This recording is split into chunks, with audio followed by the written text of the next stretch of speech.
Deep beneath Turkey lies a city that was never meant to be seen. No streets, no daylight, no windows.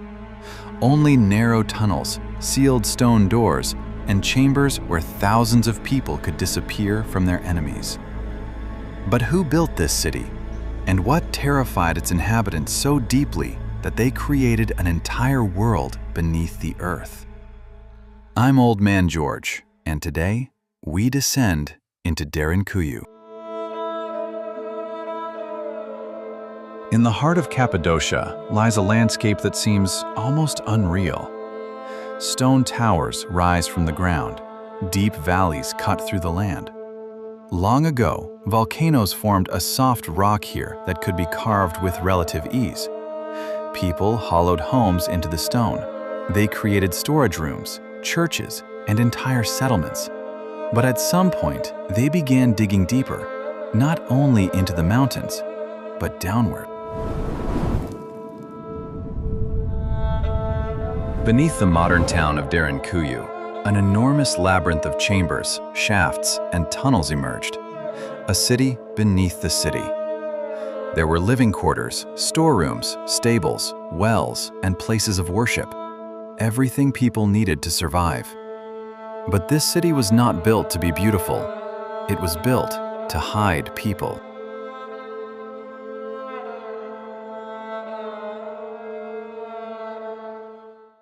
For a long time, only parts of the underground structures were known. Cellars and caves were part of everyday life in Cappadocia. But then the true scale of the system began to emerge. A widely repeated story tells of a man who opened a wall while working on his house. Behind it was not a small cavity. A passage led deeper into the rock. Then came a chamber, and beyond it, another. What first appeared to be a forgotten cellar turned out to be the entrance to an underground world.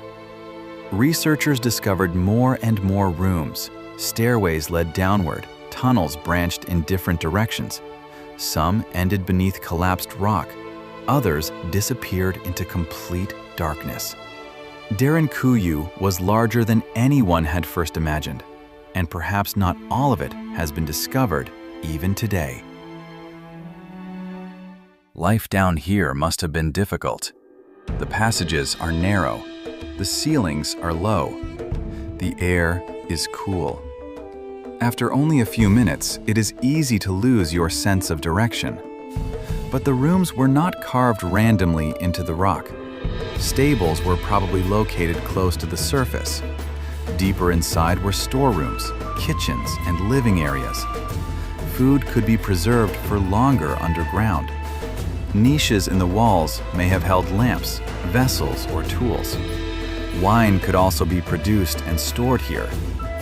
It was not a comfortable life, but it was organized. Every room served a purpose. Every passage belonged to a larger system. And that system was designed to isolate people from the outside world for long periods of time. But this is where the real mystery begins. How could a city deep beneath the earth function at all? Large ventilation shafts run deep through Derinkuyu. They supplied the lower levels with fresh air. Without them, people, animals, and oil lamps would quickly have used up the available oxygen. But the builders had to be careful. Large openings at the surface could reveal the city. Smoke might be seen. Sounds might escape.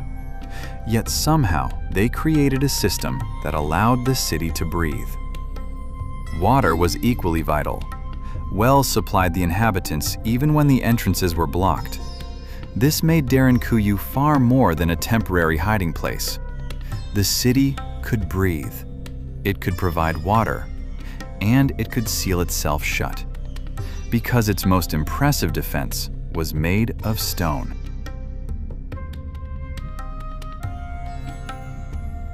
Inside the narrow passages lie enormous circular stone slabs. They look like millstones, but they were doors.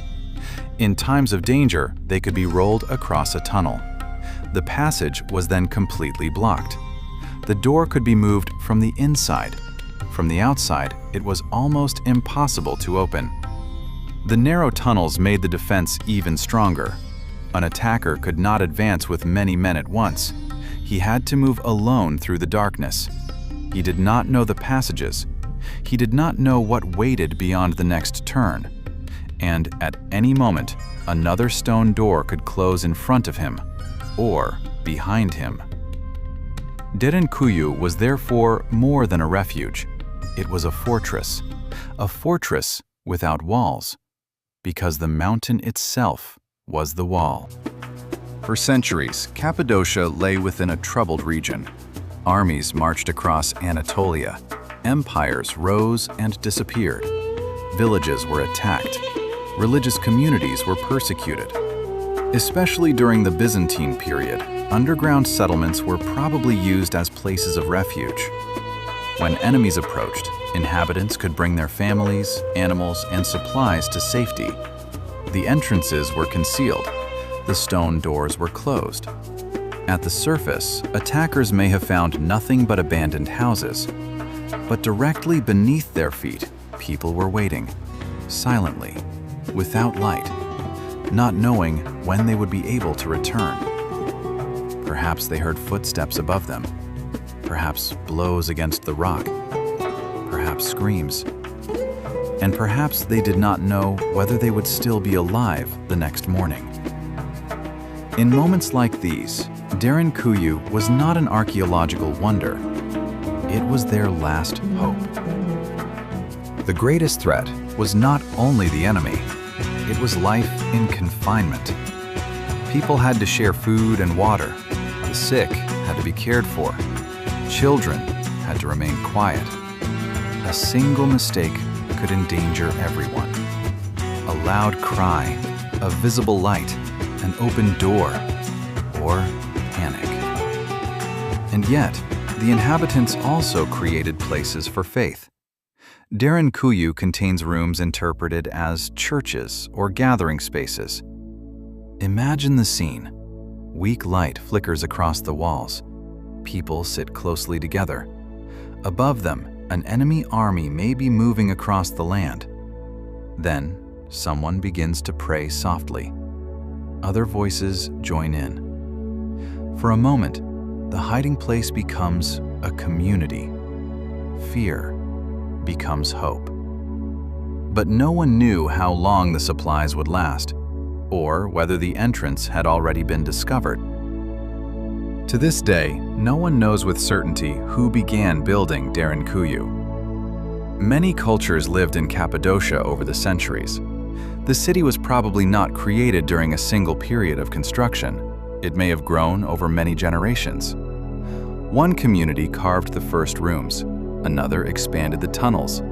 Later inhabitants added churches, storage areas, and new defensive sections. Each generation inherited the fears of the one before it, and each dug a little deeper. Derinkuyu, therefore, does not have one single history.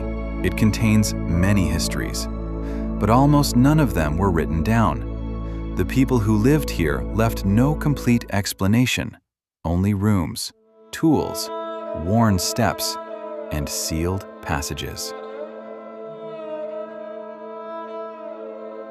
Derinkuyu is not the only underground city in Cappadocia. Numerous other complexes have been discovered throughout the region.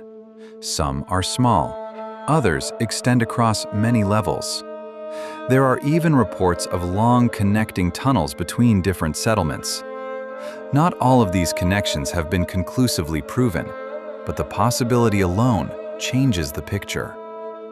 Perhaps Derinkuyu was not an isolated refuge. Perhaps it belonged to an entire underground network. A hidden system of escape routes, storage chambers, and shelters. Large sections remain buried even today.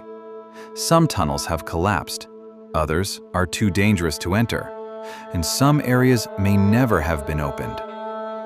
What lies beyond those walls? More living quarters? Tombs? Tools? Or evidence of the first builders? We do not know. The rock has revealed part of its secret, The rest, it still keeps. Derinkuyu was probably not abandoned in a single moment. People used the city whenever danger threatened. When the danger passed, they returned to the surface. Later, political conditions changed. Inhabitants moved away. Entrances were sealed. Rooms were forgotten. And so an entire city slowly disappeared from human memory. New houses were built above it, new roads, a new life. And deep below, Derinkuyu waited, silent, dark, forgotten. Today, visitors can enter part of Derinkuyu. Electric lights illuminate the tunnels, railings secure the paths. But to truly understand this place, imagine the lights going out. Imagine the final stone door closing behind you. The daylight disappears. Above you, enemies are searching. Derinkuyu was more than an underground city. It was built from fear, but also from extraordinary human strength. Its inhabitants could not stop wars, so they created a world where they could vanish. A world of stone, air, water, and hope. Who first built Derinkuyu remains unknown, and no one knows how many chambers are still hidden. But one thing is certain. This city was not built to be admired. It was built to survive. Perhaps somewhere beneath Cappadocia, a sealed chamber still holds the answer. Who first dug into the earth? And what were they hiding from? I'm Old Man George, and remember, some cities are not lost because they were destroyed. Some are lost because they were hidden too well. If you liked this video, you definitely have to watch this one too.